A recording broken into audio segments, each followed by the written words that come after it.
The 48 Laws of Power by Robert Greene is an intricate exploration of how power operates in social, political, and professional spheres.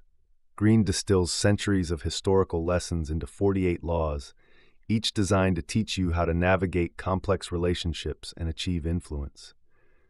What makes this book so compelling is its unapologetic focus on strategy over morality, presenting power as a game where the rules are often unwritten. While some find the book controversial, it undeniably sheds light on the strategies people use to manipulate, influence, and control others, whether consciously or subconsciously. The first thing Greene emphasizes is the importance of perception. Power is rarely about brute force or even talent. It's about how others perceive you. A critical takeaway is that appearances often outweigh reality. People believe what they see, and projecting confidence, competence, and mystery can often substitute for actual ability. This is why Greene repeatedly underscores the idea of concealing your intentions. If people can't predict your moves, they're less likely to resist you. Greene draws on examples from ancient generals, cunning politicians, and even modern business leaders to show how unpredictability creates an aura of strength. Silence, for instance, is a recurring theme in the book.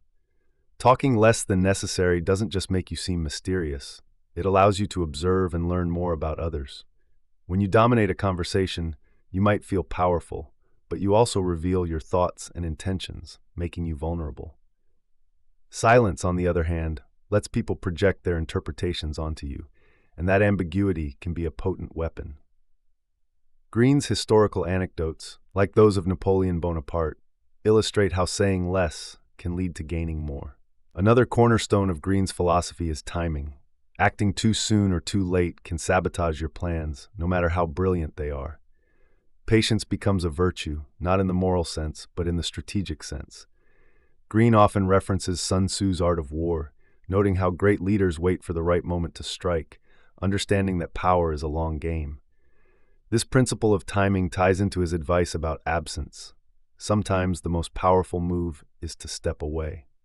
In an era where everyone is constantly available, being scarce can make people value you more. Greene likens this to the way rare commodities are inherently more desirable. Greene also dives into the importance of relationships, particularly with those above you in the hierarchy. One of the most famous laws is never outshine the master. This is a cautionary tale about the dangers of making superiors feel insecure. Even if your intentions are good, showcasing your talent too boldly can backfire. Instead, Greene suggests subtlety. Letting others take credit for your ideas or successes can cement your position without threatening anyone else's ego. This law resonates in workplaces today, where navigating office politics often determines career success more than hard work alone. Manipulation is a controversial but central aspect of Greene's work.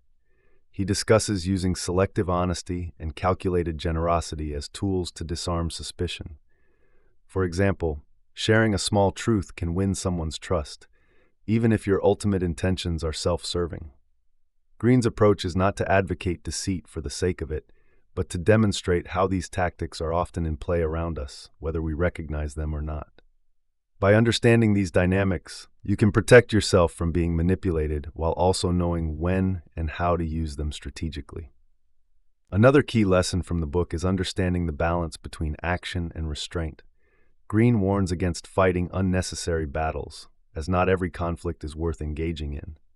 However, when you do face an opponent, he advises acting decisively. Leaving enemies half-defeated can invite retaliation, but crushing them completely eliminates future threats.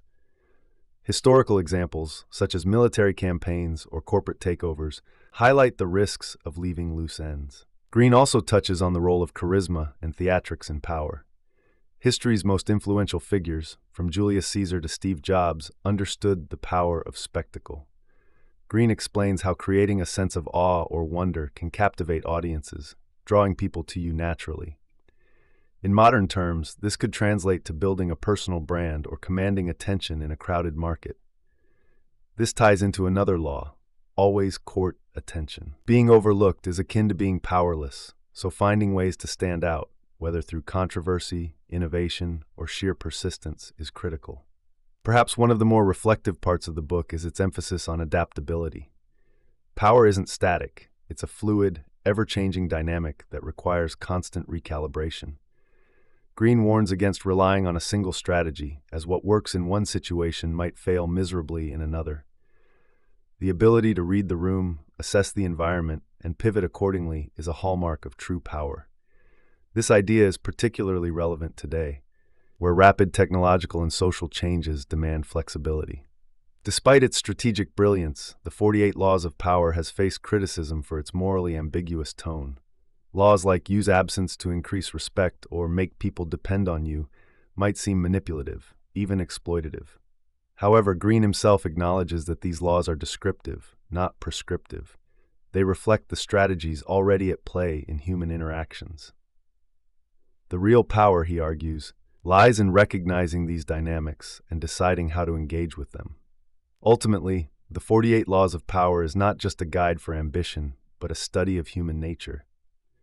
It challenges readers to reflect on their own values, strengths, and vulnerabilities, while also offering a framework for navigating a competitive world. It's a book that doesn't shy away from the complexities of power, presenting it as neither good nor evil, but as a reality that everyone must contend with. Whether you're seeking to build influence, protect yourself from manipulation, or simply understand the forces that shape our society, Greene's work remains a timeless and thought-provoking resource.